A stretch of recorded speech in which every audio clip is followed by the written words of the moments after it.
Hi டாடஸ். So நம்ம எந்த வீடியோவில் என்ன பார்க்க போகிறோம் அப்படின்னா, ஒரு முக்கியமான டவுட் வந்து எல்லாருக்கும் இருக்குது. இது வந்து நிறைய பேர் என்கிட்ட கேட்டிருக்காங்க. ஸோ நானும் சரி சொல்லலாம் அப்படின்னு தான். ஸோ மார்க்கெட் வந்து நியூஸை பொறுத்து மூவ் ஆகுதா ஸோ அப்படின்ற ஒரு டவுட் இருக்குது இல்லையா? ஸோ வந்து நம்ம வந்து நியூஸ் டெய்லி அனுப்புகிறோம். இதான் நம்மளோட குரூப்பு. ஸோ லிங்க் டிஸ்கிரிப்ஷனில் தரேன். ஸோ டெய்லி வந்து மார்க்கெட்டோட அப்டேட்ஸ் வந்து அப்டேட்ஸ் நியூஸ் தான். ஓகே, எந்த ஸ்டாக் எவ்வளோ போகும், அந்த ஸ்டாக்ஸை பற்றி எது நியூஸ் வந்திருக்கா, அந்த கம்பெனிலேருந்து எது சொல்லியிருக்காங்களா, ஸோ வேறு பை பண்ண போகிறாங்களா, லார்ஜ் டேட் எது நடக்க போதா, ஸோ அப்படின்ற எல்லா விஷயமும் வந்து நமக்கு என்னென்ன கிடைக்குதோ அதெல்லாம் வந்து நம்ம குரூப்பில் போடுறோம். ஸோ இதை வச்சு நான் வந்து ட்ரேட் எடுக்கலாமா சார் அப்படின்னு கேட்டிருந்தாங்க. ஓகே, அதுக்கு தான் நான் ஆன்சர் பண்ண போகிறேன். ஸோ அதுக்கு முன்னாடி என்னோட பேர் வந்து செந்தில் குமார். ஸோ லாஸ்ட் ஒரு 5 இயர்ஸாக வந்து மார்க்கெட்டில் இருக்கோம். ஸோ என்னோட ஜேர்னி வந்து நான் 11th படிக்கும்போது ஸ்டார்ட் ஆனது. நான் மார்க்கெட்டுக்குள்ளே எப்போ வர ஆரம்பித்தேன் அப்படின்னா 11th படிக்கும்போது, +1 படிக்கும்போது வந்து. ஸோ அப்போது ஸ்கூலில் ஒரு சார் சொன்னார், இந்த மாதிரி மார்க்கெட் இருக்குது, நான் ட்ரேட் பண்ணுறேன் அப்படின்னு. அவர் எந்த நேரத்தில் சொன்னாரோ, ஸோ நான் அப்போயே நோட்டு போட்டு எழுத ஆரம்பிச்சாச்சு. மார்க்கெட்னா என்ன இது அப்படி இப்படின்னு. ஸோ அதெல்லாம் எழுத ஆரம்பித்து இப்போது நம்ம வந்து அதில் சக்ஸஸ் பண்ணி அதை டீச் பண்ணுற அளவுக்கு வந்து நம்ம போயிருக்கிறோம். ஸோ ரீசன் வந்து பேஷன் தான். இது ஒரு பெஸ்ட்டு என்ன கேட்டால் ரொம்ப பெஸ்ட்டு ஒரு பிஸ்னஸ் இது. ஓகே, ரிஸ்க்கும் சரி, எல்லாமே ரிஸ்க்கு தான் செய்யும். ஸோ தாண்டி ப்ராஃபிட் லாஸ் அப்படின்னு பார்க்குறப்போ, இன்வெஸ்ட்மெண்ட் அப்படின்னு பார்க்குறப்போ, ஸோ நல்ல பிஸ்னஸ் இல்லையா? ஸ்டாக் மார்க்கெட்ன்றது நல்ல பிஸ்னஸ். ஸோ அதுக்காக தான் வந்து உள்ளே வந்தது. தென் இதை வந்து பண்ண வைக்கணும். மற்ற கண்ட்ரியை கம்பேர் பண்ணும்போது, நான் முன்னாடி வெளியே சொல்லியிருக்கேன், மற்ற கண்ட்ரியோட கம்பேர் பண்ணும்போது இந்தியாவில் வந்து கம்மியான பேர் தான் வந்து ட்ரேட் பண்ணுறாங்க. கம்மியான பீப்புள் தான் வந்து ட்ரேட் பண்ணுறாங்க. ஓகே, ஸோ அதுக்கு ரீசன் வந்து அது தெரியல. அது பயமா இல்லை தெரியலையா மார்க்கெட் பற்றி அப்படின்றது நமக்கு தெரியல. பட் ரொம்ப கம்மி. மற்ற கண்ட்ரிஸை கம்பேர் பண்ணோம் அப்படின்னா இந்தியாவில் வந்து கம்மியான பீப்புள் தான் வந்து ட்ரேட் பண்ணுறாங்க. ஸோ அதனால தான் வந்து இதை கொண்டு போகணும், முடிஞ்ச அளவுக்கு சொல்லிக் கொடுக்கணும் இந்த பிஸ்னஸை அப்படின்றக்காக தான் அது கொண்டு வந்தது. ஸோ டீனேஜ் ட்ரேடர்ஸ் அப்படின்றது இன்ஸ்டாகிராம், ஃபேஸ்புக் எல்லாத்துலேயுமே நம்ம இருப்போம். ஸோ நான் இந்த குரூப்பும் வந்து நம்மள தான் கிட்டத்தட்ட 340 பீப்புள் இருந்தாங்க. ஸோ இப்போ குறைஞ்சிட்டு போகிறாங்க. சரி, ஓகே, நம்ம வந்து குரூப் க்ரியேட் பண்ணி இந்த நியூஸ்லாம் டெய்லி அனுப்புகிறோம் இல்லையா? ஸோ இதை வச்சு நான் ட்ரேட் எடுக்கலாமா அப்படின்னு கேட்டார். நல்ல கேள்வி தான் இல்லையா? ஸோ பிகாஸ் ஆஃப் மார்க்கெட் வந்து நியூஸை பொறுத்து தான் மூவ் ஆகுதா அப்படின்னு ஒரு பெரிய டவுட் வேறு இருக்குது. ஸோ இதுதான் நம்ம ஆன்சர் பண்ண போகிறோம். ஸோ மார்க்கெட் வந்து எப்படி மூவ் ஆகுது அப்படின்னா, ஃபார் எக்ஸாம்பிள் நிஃப்டி இருக்குன்னு வச்சுக்கோங்களேன். ஸோ இங்கே வந்து இவ்வளோ பெரிய ஒரு எப்படி சொல்கிறது, ஒரு லார்ஜ் ட்ரேட் நடந்திருக்கு.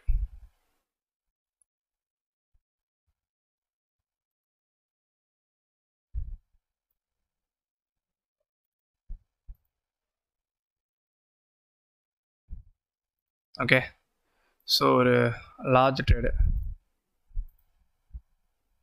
இங்கே வந்து ஒரு மூமெண்ட் கொடுக்குது அப்படின்னா, இதுக்கு யார் ரீசன் நினைக்கிறீங்க? இவ்வளோ பெரிய மூமெண்ட் கொடுத்துருக்கு இல்லையா? ஸோ இதுக்கு வந்து யார் ரீசன்? ஒரு சின்ன டவுன் தான் இருக்குது. இதை தாண்டி வந்து டவுன் இல்லை. ஓகே, ஸோ இதுக்கு யார் ரீசனாக இருப்பா? நியூஸ் தான் ரீசனாக இருக்குமா, இல்லை பீப்புள் ரீசனாக இருப்பாங்களா? ஸோ இதுக்கு யார் ரீசனாக இருப்பா அப்படின்னா, மார்க்கெட்டுன்றது ஒன்றும் இல்லை கைஸ், பீப்புள் தான். ஓகே, ஃபர்ஸ்ட் ஆஃப் ஆல் மணின்றது என்ன அப்படின்னா பீப்புள் தான். வாட் இஸ் மணி அப்படின்ற கொஸ்டினுக்கு என்ன ஆன்சர்ன்றீங்க? ஸோ தெரிஞ்சவங்க வந்து நீங்கள் கமெண்டில் சொல்லலாம். ஸோ வாட் இஸ் மணி அப்படின்னா பீப்புள் ஆர் மணி. பணம்னா என்ன? மக்கள் தான் பணம், வேற ஒன்றும் இல்லை. பணம் எங்கேருந்து வருது? மக்கள்கிட்ட மட்டும்தான் வருது இல்லையா? வேறு எங்கேருந்து வர போகிறது இல்லை, நம்மளுக்கு மக்கள்கிட்ட மட்டும்தான் வருது. ஸோ இது எல்லாமே மக்களோட பணம் தான். இந்த கேண்டில், ரெட் கேண்டில் இருந்தாலும் சரி, க்ரீன் கேண்டில் இருந்தாலும் சரி, இந்த கேண்டில்ஸ் இதெல்லாம் வந்து மக்களோட பணம், வேறு ஒன்றும் இல்லை, மக்களோட பணம். தென் ஒரு முக்கியமான விஷயம் இருக்குது, பணம் அண்ட் எமோஷன்ஸ். மக்களோட எமோஷன்ஸ், பீப்புளோட எமோஷன் தான் இப்போ இந்த சார்ட்டாக மாறி இருக்குது. ஓகே, வேறு ஒன்றும் இல்லை. என்னடா சார்ட்டை காமிச்சு என்னென்ன சொல்கிறான் அப்படின்னா இதுதான் உண்மை. இந்த சார்ட் வந்து எப்படி கிரியேட் ஆச்சு அப்படின்னா பணம் அண்ட் எமோஷன்ஸ், மக்களோட எமோஷன் தான் அந்த சார்ட்டாக மாறி நிற்கிது. இதில் என்ன சார் எமோஷன் தெரியுது அப்படின்னா, இப்போது இதுக்கும் நியூஸுக்கும் தான் சம்மந்தம் இருக்குது. மக்களோட எமோஷன்ஸுக்கும் நியூஸுக்கும் ரொம்ப பெரிய ஒரு கனெக்ஷன் இருக்குது. அது என்ன அப்படின்னா, இப்போது ஃபார் எக்ஸாம்பிள் நியூஸ் வச்சுக்கோங்களேன், இதை எடுத்துக்கலாம். ஐடி ஸ்டாக்ஸ் வந்து third quarter revenue above estimates just up 6% after market trading. Quarter 4 guidance slightly better than expected. Okay, IT ஸ்டாக்ஸை பொறுத்த வரைக்கும் தேர்ட் குவார்ட்டரோட ரெவன்யூ வந்து 6% வந்து அப்பாக இருக்குது. ஸோ அதை பொறுத்து 4th quarter வந்து இன்க்ரீஸ் ஆகும் அப்படின்னு சொல்லி எக்ஸ்பெக்ட் பண்ணுறாங்க. ஓகே, இதுதான் வந்து நியூஸ் ஐடி ஸ்டாக்ஸை பொறுத்த வரைக்கும். ஸோ இந்த நியூஸை பார்த்த உடனே நீங்கள் என்ன நினைப்பீங்க? இந்த நியூஸை நீங்கள் வந்து இங்கே வந்துட்டு பார்க்க போகிறது இல்லை, மணி கண்ட்ரோலில் பார்ப்பீங்க, என்எஸ்சியில் பார்ப்பீங்க, ஏன் வீட்டு டிவியில் கூட பார்ப்பீங்க. இதை பார்த்தோன்னே நீங்கள் என்ன நினைப்பீங்க? உடனே ஐடி ஸ்டாக்ஸ் வந்து மேலே போகும் போல் அப்படின்னு ஒரு எமோஷன் கிரியேட் ஆகுது இல்லையா? அதுதான் அந்த சார்ட், வேற ஒன்றும் இல்லை. ஸோ அதுதான் அந்த சார்ட். ஸோ இங்கே இருக்க அந்த ஐடி கம்பெனி வச்சுப்போமே, இந்த ஐடி ஸ்டாக்ஸ் வந்து இங்கே இருக்குன்னு வச்சுப்போம்.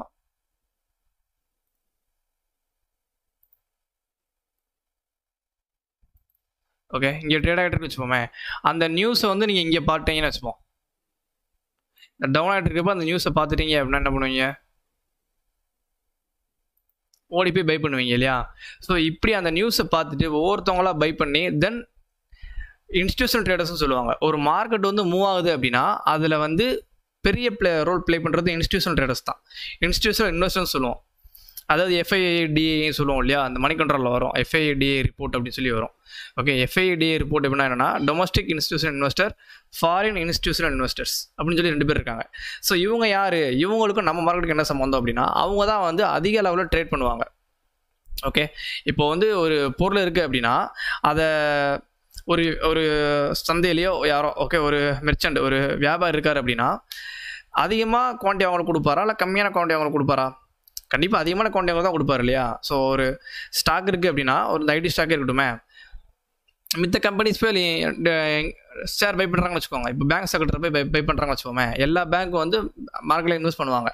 ஸோ இந்த ஐடி நியூஸை பார்த்துட்டு ஒரு பேங்க் செக்டார், ஒரு கனரா பேங்கோ, எந்த பேங்காலும் எடுத்துக்கோங்க, ஐசிஐசியோ ஏதோ ஒரு பேங்க் போய் ஒரு ஐடியில் இன்வெஸ்ட் பண்ணுறதுக்கும் நம்ம பண்ணுறதுக்கு டிஃப்ரென்ஸ் இருக்குது. நம்ம மிஞ்சி போனால் 1 லட்சமோ 2 லட்சமோ இன்வெஸ்ட் பண்ணுவோம் இல்லையா, ரீட்டைல் ட்ரேடர்ஸ் அப்படின்றது. ஸோ நம்ம ஒரு 1000 பேர் இல்லை 1 லட்சம் மக்கள் இன்வெஸ்ட் பண்ணுறதுக்கும் ஒரு பேங்க் இன்வெஸ்ட் பண்ணுறதுக்கும் ஈக்குவல் தான். ஏன்னா ஒரு பேங்க் வந்து கிட்டத்தட்ட 200 கோடி 500 கோடி 1000 கோடி இந்த மாதிரி போய் இன்வெஸ்ட் பண்ணுவாங்க ஒரு ஸ்டாக்ஸ்லேயே. ஐடி செக்டர்லேயே அவ்வளோ இன்வெஸ்ட் பண்ணுவாங்க. பட் நம்ம அப்படி பண்ண போகிறது இல்லையா. ஸோ அந்த எஃப்ஐடிஐ அப்படின்னா, எஃப்ஐனா foreign institution investors, foreign companies வந்து நம்ம இந்தியன் மக்கள் இன்வெஸ்ட் பண்ணுவாங்க. அந்த மாதிரி 1000 கோடி 2000 கோடி வந்து இன்வெஸ்ட் பண்ணுவாங்க.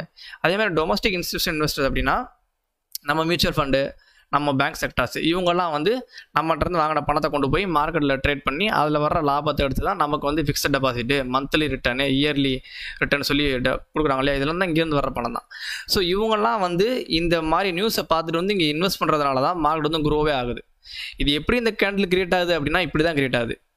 ஒரு நியூஸவோ இல்லை ஏதோ ஒரு விஷயம் நடந்துச்சுன்னு வச்சுப்போமே, அது வெளில தெரிஞ்சிச்சு அப்படின்னா, இப்போ நிஃப்டி 50னா நிஃப்டியில் வந்து எந்த கம்பெனியோ எப்படி சொல்கிறது, இந்த ஒரு க்ரோ ஆகும் அப்படின்ற நியூஸோ ஏதோ ஒன்று கேள்விப்படுது அப்படின்னா, நியூஸ் வந்த உடனே அந்த ஸ்டாக்ஸோட அடுத்தடுத்த நாள் வந்து இன்க்ரீஸ் ஆகிட்டே போகும். நீங்கள் பார்த்துருப்பீங்க, ஒரு கம்பெனி பற்றி நியூஸ் வந்தது அப்படின்னா அடுத்த 2-3 நாளில் இன்க்ரீஸ் ஆகிட்டே போகும் அந்த கம்பெனியோட வேல்யூ. ஸோ அதுக்கு ரீசன் வந்து இதுதான். ஓகே, அத்தனை பேர் வந்து ஒரே நேரத்தில் பை பண்ணுறது. அதே மாதிரி செல் பண்ணுறாங்கன்னு வச்சுக்கோமே, சேம் திங். ஒரு கம்பெனியை பற்றி நெகட்டிவ் நியூஸ் வந்து வச்சுக்கோமே, இப்போ இதே ஐடி செக்டரை பற்றி நெகட்டிவ் நியூஸ் வருது. ஓகே, அது ரிசல்ட் குறைஞ்சிருச்சு, அடுத்து ஏதோ இது பண்ண போகிறாங்க, ஏதோ கம்பெனி மூட போகிறாங்க, பேன் பண்ண போகிறாங்க, அது இதுன்னு ஏதோ நியூஸ் வச்சுருங்க, நெகட்டிவ் நியூஸ். உடனே பீப்புள் என்ன பண்ணுவாங்க, அதில் வச்சிருக்கவங்களாம் விற்றுருவாங்க ஷேர்ஸை இல்லையா. இப்போ நான் 100 ஷேர் வச்சுருக்கேன் அப்படின்னா எனக்கு இந்த நியூஸ் கேட்டால் என்ன பண்ணுவேன், விற்றுருவேன். ஏன்னா குறைஞ்சாலும் குறைஞ்சிரும். அது குறையிறது காரணமே நம்ம தான். இப்படி ஒவ்வொருத்தவங்களும் விற்க போய் தான் குறைஞ்சிட்டே வருது. பட் நம்ம என்ன நினைப்போம், குறைஞ்சிருமோ, என் காசு போயிருமோன்னு சொல்லி நம்ம விற்போம். பட் அது போகிறதுக்கு காரணமே நம்ம தான். ப்ளஸ் அந்த இன்ஸ்டியூஷன் இன்வெஸ்டர்ஸ் எஃப்ஐடிஐ இருக்காங்க இல்லையா, ஸோ அவங்களும் ரீசன். ஸோ இதெல்லாம் வச்சு தான் வந்து மார்க்கெட் வந்து மூவ்மெண்ட் ஆகுது. ஸோ இதுக்கும் நியூஸுக்கு வந்து என்ன கனெக்ஷன்னா இதுதான் கனெக்ஷன். ஒரு நியூஸை பொறுத்து மக்கள் எப்படி ரியாக்ட் பண்ணுறாங்க அப்படின்றத பொறுத்து தான் வந்து மார்க்கெட்டோட ஏற்றம் இருக்குது. இதை தாண்டி வேற ஒன்றும் இல்லை. ஓகே, அதனால தான் வந்து நியூஸ் பார்க்கணும் அப்படின்றத நம்ம சொல்லியிருக்கோம். தென் இதை தாண்டி டெக்னிக்கல் அனலிசிஸ், ஃபண்டமெண்டல் அனலிசிஸ் அதெல்லாம் இருக்குது. அதெல்லாம் ஒரு பக்கம். தென் சிஸ்டமேட்டிக் ட்ரேடுன்னு சொல்லுவோம், நம்ம பண்ணுறது இல்லையா, ப்ரைஸ் வச்சு நம்ம பண்ணுறோம். ஸோ இது ஒரு பக்கம். இதெல்லாம் வந்து அனலிசிஸ். பட் மார்க்கெட்டோட மூவ்மெண்ட் வந்து depends upon peoples emotion and news. இந்த நியூஸும் பீப்புளோட எமோஷனை பொறுத்து தான் வந்து இந்த சார்ட்டே வந்து கிரியேட் ஆகிருக்கு. வேறு எதை இங்கே இந்த சார்ட்டில் வந்து யாரும் இந்த கேண்டில் வரைஞ்செல்லாம் வைக்கல கைஸ். இது எல்லாமே வந்து இப்போது இந்த 4 கேண்டில் இன்க்ரீஸ் ஆகுது அப்படின்னா ஒரு எப்படி சொல்கிறது, ஒரு 4 லட்சம் பேர் இந்த ஸ்டாக்ஸ் வந்து பை பண்ணணும்னு வச்சுக்கோங்களேன். பை பண்ணோன்னா இன்க்ரீஸ் ஆகுது. அப்போ திருப்பி குறையுது அப்படின்னா ஒரு 2 லட்சம் பேர் அதை விற்றுருக்காங்கன்னு வச்சுக்கோங்க, அவ்வளோதான் குறைஞ்சிருக்கு. திருப்பி ஒரு 4 லட்சம் பேர் பை பண்ணுறாங்க அப்படின்னா கூடும், அவ்வளோதான். இதுதான் வந்து இந்த சார்ட்லேயே கிரியேட் ஆக தவிர வேறு ஒன்றும் கிடையாது. ஓகே, ஸோ நியூஸுக்கும் மார்க்கெட் ஏறுறதுக்கும் என்ன சம்மந்தம் அப்படின்னா இதுதான் சம்மந்தம். நியூஸை பார்த்து மக்கள் வந்து போய் ரியாக்ட் பண்ணாங்க அப்படின்னா மார்க்கெட்டில் வந்து ஏற்றம் இருக்கும். ஸோ அதனால் நீங்கள் எந்த செக்டாரில் நீங்கள் இன்வெஸ்ட் பண்ண போகிறீங்களோ ஸோ அதுக்கான நியூஸ் எல்லாம் நீங்கள் பார்த்துட்டு போகிறது வந்து பெட்டர்.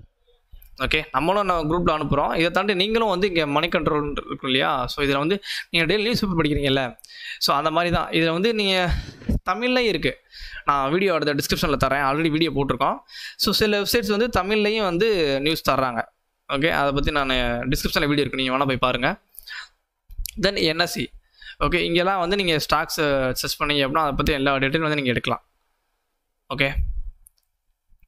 ஸோ இப்படி தான் நீங்கள் எதில் இன்வெஸ்ட் பண்ண போகிறீங்களோ அதை பற்றி வந்து ஒரு பார்வை நீங்கள் பார்த்துட்டு போனீங்க அப்படின்னா much better. Okay case. So இதுலேயும் சரி, மணி கண்ட்ரோல்லையும் சரி, இன்னும் 4 வெப்சைட்ஸ் இருக்குது, நான் சொல்கிறேன். அதை இந்த இருக்கு இல்லையா, குளோபல் மார்க்கெட்டு, எத்தனை பேருக்கு தெரியும் தெரியல, சிங்கப்பூர் மார்க்கெட்டும் நம்ம மார்க்கெட்டுக்கு வந்து அப்படி ஒரு கனெக்ஷன் இருக்கான். இது வந்து நானும் நிறைய கேள்விப்பட்டிருக்கேன். ஓகே, சிங்கப்பூர் மார்க்கெட்டில் என்ன நடந்தாலும் அது நம்ம மார்க்கெட்டில் நடக்குமா, அப்படி ஒன்று இருக்குது. ஓகே, இந்த மாதிரிலாம் வந்து எப்படி சொல்கிறது, இதெல்லாம் காலங்காலமாக நடக்கிறதுனால ஒரு அஷ்யூம் பண்ணி வந்து சொல்கிறாங்க. பட்டு it's okay. Okay, so Nasdaq, so இதெல்லாம் வந்து பார்த்துட்டு நீங்கள் போனீங்க அப்படின்னா வந்து குட். ஓகே, ஸோ இதான் கைஸ் சொல்ல வந்து இந்த வீடியோவில். ஸோ வேறு எதாவது இன்ஃபர்மேஷன் வேணும் அப்படின்னா நீங்கள் கமெண்ட் பண்ணுங்கள், அடுத்த வீடியோ வந்து நம்ம போட்டு போடலாம். So thank you so much guys.